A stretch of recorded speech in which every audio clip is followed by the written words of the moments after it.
3,60,000 registered ಇದೆ. ಇನ್ನು 3 lakh registered ಆಗದೇ ಇರಬಹುದು. ಒಟ್ಟು ಈಗ ಈಗಿನ ಪ್ರಕಾರ ಲೇಟೆಸ್ಟ್ ಪ್ರಕಾರ 4,56,000 ಇದು ಇದಿದೆ. ಸಣ್ಣ ಅಲ್ಲ, ಎಲ್ಲ ಕೈಗಾರಿಕೆ. ಅದರಲ್ಲಿ ದೊಡ್ಡ ಕೈಗಾರಿಕೆಗಳನ್ನು ಬಿಟ್ಬಿಡಿ. ದೊಡ್ಡ ಕೈಗಾರಿಕೆ ಸ್ವಂತ ಉತ್ಪಾದನೆ ಅವ್ರ ಸಾಮರ್ಥ್ಯ ಇದೆ, ಅವ್ರು ಮಾಡ್ತಾ ಇದ್ದಾರೆ. ಮಧ್ಯಮ ವರ್ಗದ ಕೆಲವು ಕೈಗಾರಿಕೆಗಳು ಸ್ವಂತ ಇದನ್ನ ಇಟ್ಕೊಂಡಿದ್ದಾರೆ. ಆದ್ರೆ ಸಣ್ಣ ಕೈಗಾರಿಕೆ, ಅತಿ ಸಣ್ಣ ಕೈಗಾರಿಕೆಗಳಿಗೆ ತೊಂದರೆ ಆಗಿದೆ. ಅತಿ ಸಣ್ಣ ಕೈಗಾರಿಕೆಗಳ ಲಕ್ಷಾಂತರ ಜನ ಕಾರ್ಮಿಕರಿಗೆ ಆಮೇಲೆ ಅದನ್ನೇ ನಂಬಿಕೊಂಡಿದ್ದಂತ ಸಣ್ಣ ಕೈಗಾರಿಕೆಗಳಿಗೆ ಇವತ್ತು ತೊಂದರೆ ಆಗಿದೆ. ಯಾಕಂದ್ರೆ ಈ ಒಂದು ಪರಿಸ್ಥಿತಿಯನ್ನು ಎದುರಿಸುವಂತ ಸಾಮರ್ಥ್ಯ ಅವರಲ್ಲಿಲ್ಲ. ಆಮೇಲೆ ಈ ಪರಿಸ್ಥಿತಿಯನ್ನು ಅವರು ಯೋಚಿಸೇ ಇರಲಿಲ್ಲ. ಇಂಥ ಪರಿಸ್ಥಿತಿ ಬರ್ತದೆ, ನಾನು ತಯಾರಾಗಿರ್ಬೇಕಂತ ಯೋಚಿಸ್ತಾ ಇರಲಿಲ್ಲ.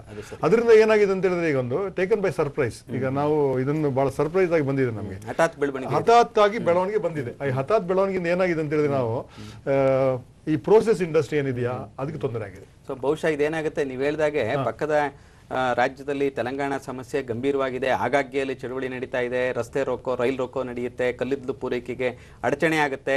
ಈ ಸಮಸ್ಯೆ ಗೊತ್ತೇ ಇದೆ.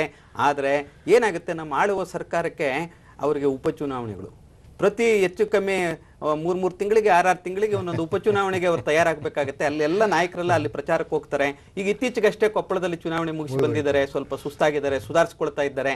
ಸೊ ಈ ಥರದ ಪರಿಸ್ಥಿತಿ ಇದೆ. ಸೊ ಅದ್ರ ಜೊತೆಗೆ ಇಲ್ಲಿ ಆಂತರಿಕ ಕಚ್ಚಾಟ, ಆಳುವ ಪಕ್ಷದೊಳಗೆ ಆಂತರಿಕ ಕಚ್ಚಾಟ, ಇನ್ನು ಪ್ರತಿಪಕ್ಷಗಳು ಅವ್ರದ್ದು ಟೀಕೆ ಟಿಪ್ಪಣಿ. ಸೊ ಇವೆಲ್ಲದರ ನಡುವೆ ಬಹುಶಃ ಈ ವಿದ್ಯುತ್ ಶಕ್ತಿ ಸಮಸ್ಯೆ ಸುಧಾರಣೆ ಬಗ್ಗೆ ಸರ್ಕಾರಕ್ಕೆ ಗಮನ ಕೊಡೋದಕ್ಕೆ ಕಾಲಾವಕಾಶ ಇಲ್ಲ. ವಿದ್ಯುತ್ ಶಕ್ತಿ ಒಂದು ಈ ಸಮಸ್ಯೆ ಒಂದು. ಈಗ ಜೊತೆಯಲ್ಲೇ ಈಗ ಈ ಇಂಟ್ರೆಸ್ಟ್ ಜಾಸ್ತಿ ಆಗ್ಬಿಟ್ಟು, ಬಡ್ಡಿ ದರ ಜಾಸ್ತಿ ಆಗ್ಬಿಟ್ಟು, ಇನ್ನೊಂದು ಈ ಜನರಲ್ಲಿ ದುಡ್ಡಿಲ್ಲ, ಪರ್ಚೇಸ್ ಪವರ್ ಕಮ್ಮಿ ಆಗಿದೆ.